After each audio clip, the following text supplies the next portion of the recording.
دکتۆر سۆران عەلی مامۆستایی زانینگەی و شارەزایی دەستوری میوانی منە بخیراتی دکتۆر سۆران سپاس بۆ جەناب برێز دکتۆر هەڵبژارتن بە داوی هات ئەو وێنەی هەڵبژارتنێ تو چاوا دەنرخنی دەستپێکەکە دوارەی دەمۆکراسیدا دوارەی شەفافیەتێدا سپاس بۆ جەنابێت جێخۆیەتی کە ئێستا هاوشێوەی ساڵی 1992 ئەوەندە بە گرنگی بزانین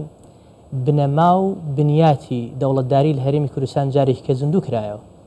هەڵبژاردن بە مانای بەرجەستەکردنی سیستەمی دیموکراتی لە وڵاتدا بە مانای بە موئەسساتکردن و بە دامەزراویکردنی حکومڕانی لە وڵاتدا پەرلەمان بەرجەستەی ویست و ئێرادەی خەڵک دەکات لەبەر ئەوە ئەم فترەی کە کوردستانی تێپەڕی لە فەراغ و بۆشایی پەرلەماندا دەتوانین بڵێن بەشێک بووە لەو تاریکبوونی ئەو ڕووناکیەی کە هەرێمی کوردستانی پێناسراوە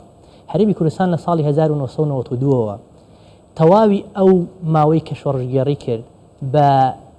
بەرەوچوون و ئاڕاستەکردنی بە بەرجەستەکردنی دەنگی هاوڵاتیانی خۆی توانی ئەو فترەی و شەرعیەتی شۆڕژگێڕی بگۆڕێت بۆ شەرعیەتی موئەسساتی بۆ شەرعیەتی دەنگی هاوڵاتیانی خۆی لەبەر ئەوە جارێکی کە هەرێمی کوردستان توانی پیشانی خەڵکی خۆی بدا پیشانی عراقی بدا پیشانی نێودەوڵەتی بدا کە ئێمە دەمانەوێت دەوڵەتداری فەرمانڕەوایی لەسەر بنەمای ویست و ئێرادەی خەڵکی بکەین لەبەر ئەوە لەم ساتەدا ئێستا ئەرکەکە قورستر بووە لەسەر ئەو پارتانەی کە بەشداری پرۆسەی هەڵبژاردن بوون بەتایبەت بۆ ئەو لایەنانەی کە زۆرترین دەنگیان هێناوە جارێکی کە دەبێت هەرێمی کوردستان لەسەر بنەمای ویستی خەڵک دەنگی خەڵک بە موئەسسات بکرێتەوە باشە تو چاوا دەنرخێنێ دکتۆر سۆران مەسەلە تەجروبەیەکی پارلەمانتۆیا کوردستانی هەیە ئەوە ببێ ئەستە دەبێ خولی شەشەمی پارلەمانی کوردستان یعنی گرێدای ئەو تەجروبەت باوەری پارلەمانتۆیا خولی شەشەم چالاکتر ئاکتیفتر باشتر دەبێت ئێمە هەرێمی کوردستان بە زۆر قۆناغدا تێپەڕی بووە قۆناغێک هەبووە ئێمە لە هیچ چوارچێوەیەکی دەستوریان نەبووە خاوەنی موئەسسەیەک بووینە کە یاساکانی حکومڕانی لە هەرێمی کوردستانمان داڕشتووە قۆناغێکمان بڕیوە کە هاوشان لەگەڵ ئەو دانپێدانانە دەستوریە مامەڵەمان لەگەڵ عێراقا کردووە بەڵام قۆناغێکشمان بڕیوە کە خراپترین قۆناغ بووە لەگەڵ عێراقا کە ململانیەکانی نێوخۆی هەرێمی کوردستانمان لە باتی ئەوەی کە لە ناو هۆڵی پەرلەماندا یەکلایی بکەینەوە تەحویلمان کرد بۆ دەسەڵاتی فیدرالی دەسەڵاتی فیدرالیش لە هیچ کاتێکدا نەیویستووە موئەسساتی هەرێمی کوردستان وەک خۆی وەکو هەرێمێکی بەهێز لە ناودەوڵەتی عێراقدا بەردەوامی پێ بدا لەبەرەوە بینیمان لە ساڵی داهات پێشووە بەداخەوە بەشێک لەو ململانیە سیاسیی کە لە هەرێمی کوردستان هەبووە کردمانە گۆڕەپانی عێراقەوە نەمان هێش خۆمان خۆماڵیانە کوردیانە نیزاعەکانمان لە نێوانی خۆماندا یەکلایی بکەینەوە من ئومێد دەکەم نەک چاوەڕوان دەکەم ئومێد دەکەم کە پەرلەمانی داهاتوو تەواوی ئەو ناکۆکی و بۆشایانەی کە لە هەرێمی کوردستان ڕوویدا هەمووی پڕ بکرێتەوە بە ڕوحێکی کوردیانە بە ڕوحێکی موئەسساتیانە لە هەرێمی کوردستان جارێکی کە ئەو ماوەی کە هەرێمی کوردستانی تێدا تێپەڕی بە هیچ کاتێک بیل لەوە نەکەینەوە دووبارەی بکەینەوە دکتۆر ڕایا گشتیدە ڕایا گشتی کوردیدە هەروەها ئاستا سیاسی دەژی هەر تێگوتن بۆ پارلەمەنا کوردستانی تا ئێستا نەتوانیە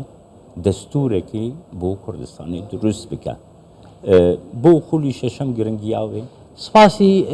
پرسیارەکەت دەکەم من بۆ خۆم دام نابوو کە بڵێم یەکەم کارێک کە پەرلەمانی کوردستان دەبێت دەستی بۆ ببەرێ ئێمە دەبێ ئەو پەیوەندیە یاساییانەی کەوا لە نێوان دەسەڵاتەکانماندا هەیە بیگۆڕین بۆ پەیوەندیەکی دەستوریانە بنەما یاساکانمان بگەڕین بە بنەمای دەستوری لەبەرەوەی بنەمای دەستوری جێگیرترن قابل بە گۆڕان نین ئەگەر دقت بین تەواوی کێشە سیاسیەکان لە نێوان پارتە سیاسیەکاندا بۆ ئەو بابەتانی کە پەیوەندیان بە حکومڕانی هەیە ناڵم بۆ ئەو پەیوەندیانی کەوا بابەتی ڕێخستنی بە هەندێک مامەڵی نێو خەڵکە دەڵێم ئەو بابەتانی کە پەیوەندی بە بارودۆخی سیاسی هەیە لە هەرێمی کوردستاندا تا ئەم ساتە ئێمە لە ڕێگەی یاسای ئاسایی و لە پەرلەمان چارەمان کردووە کە ئەمە خاڵی لاوازی هەرێمی کوردستانە ئێمە بەپی دەستوری عێراق ڕێپێدراوین دانپێدراوین بۆ ئەوەی کە ببین بە خاوەن و خاوەنداریەتی ڕێسایەکی دەستوری نووسرا بکەین لە هەرێمی کوردستاندا بۆ ئەوەی تەواوی ئەو کێشانەی کە لە ڕێگەی یاسا و هەموارکردنی یاساکانەوە دەمانەوێ مامەڵەی یەکتر و جیاوازیەکانمان وەلا بخەینتیایە بیگۆڕین بە ڕێخسای دەستوری حکومڕانیمان پتە دەبێ حکومڕانیمان بە جۆرێک دەچەسپێ کە ئیتر لە مەودووە ئەو ململانێ سیاسیەمان لەسەر حسابی بەرژەوەندەکانی هەرێمی کوردستان نابێت یعنی کاری یەکەم پارلەمان کاری یەکەم بۆ چوونی من زیندووکردنەوەی ئەو یاسا و لیژنیانەیە کە پەیوەنددار بوون بە نووسینەوە یان بە ئامادەکردنی ڕەشنووسێکی دەستوری لە هەرێمی کوردستان و پاشان عرضکردنی و پێشەشکردنی بە تەواوی هاوڵاتیانی کوردستان تاوەکو بزانین ئێمە خاریتە و نەخشەی سیاسی لە هەرێمی کوردستانە چۆن دەگوزەرێ و دەمانەوێت بەچی ئاراستەیەک بڕۆین بۆ ئەوی چیتر ئێمە ململانێ سیاسیەکانی نێوان پارتەکان لە ڕێگای پەرلەمانەوە نەبینین لەسەر یاسا ئاسایەکان بۆ نمونە ئەو پەرلەمانی کە ئێستا دەڵێن چاوەڕوانی خولی شەشەمی لە دەست بەکار بوون زیاتر لە 7 جار هەموار بەسەر یاساکەدا کراوە ئێمە ئەگەر بێت و کێشەکانمان لە داوایەکدا ببینینەوە کە بکرمانە بەردەمی دادگای باڵای فیدرالی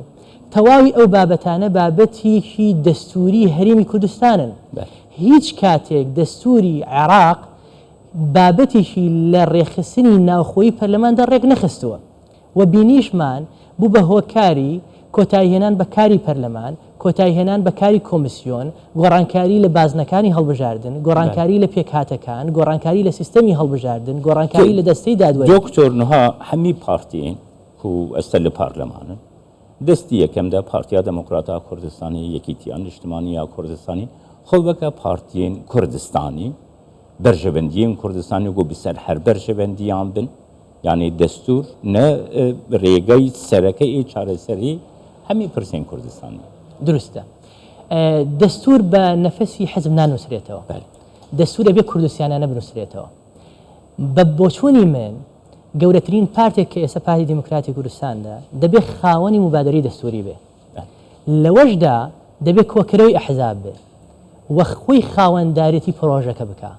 و تەواوی ئەحزابەکانی تێدا بەشدار بکە و پرۆژەیەکی نیشتیمانی بناسێنرێ و دەبێ ئەو ڕێسانەی یاسای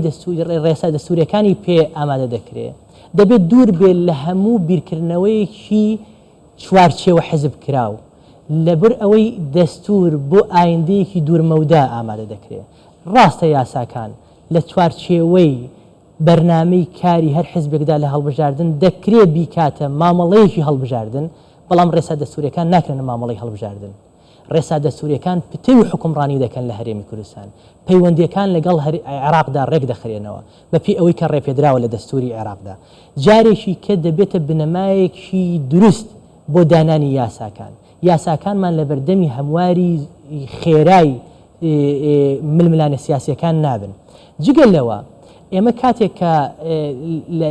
لە حکومڕانی دوورمەودا دەڕوانین هەموو پارتێکی سیاسی بەشدار لە حکومڕانی سیاسی دەزانێت بۆ دوورمەودا چۆن بەشداری سیاسی دەکات بەڵام ئاسانکاریان بۆ پارتیانش بۆ پارتەکانیش خۆیانی تیا دەبیننەوە هاوڵاتی ئاسایی حقوقی خۆی مافەکانی خۆی لە ڕێسا دەستوریەکاندا دەبینێتەوە دەزانێت چۆن مامەڵە بکە مافەکانی پارێزراوە دەزانێت لە کۆدا لە سنووری دەستوری لایداوە پەیوەندی نێوان دەسەڵاتەکان ئێمە دەزانین دەسەڵاتەکان لە هەرێمی کوردستانە یاسادانان جێبەجێکردن دادوەری و مؤسساتی ناو دەسەڵاتەکان سنووری خۆیان دەزانن لە ڕێگای یاساوە نایانەوێت دەسەڵاتی یەکتر بشکێنن نایانەوێت سنووری یەکتر ببەزێنن جارێکی کە ئێمە بۆ هەندێک بابەت پەنا بۆ دەوڵەتی عێراق و پەنا بۆ مؤسساتی فیدرالی نابین بۆ ئەوەی کەوا یەکتر بشکێنین بۆیە دەستور بەڕێی من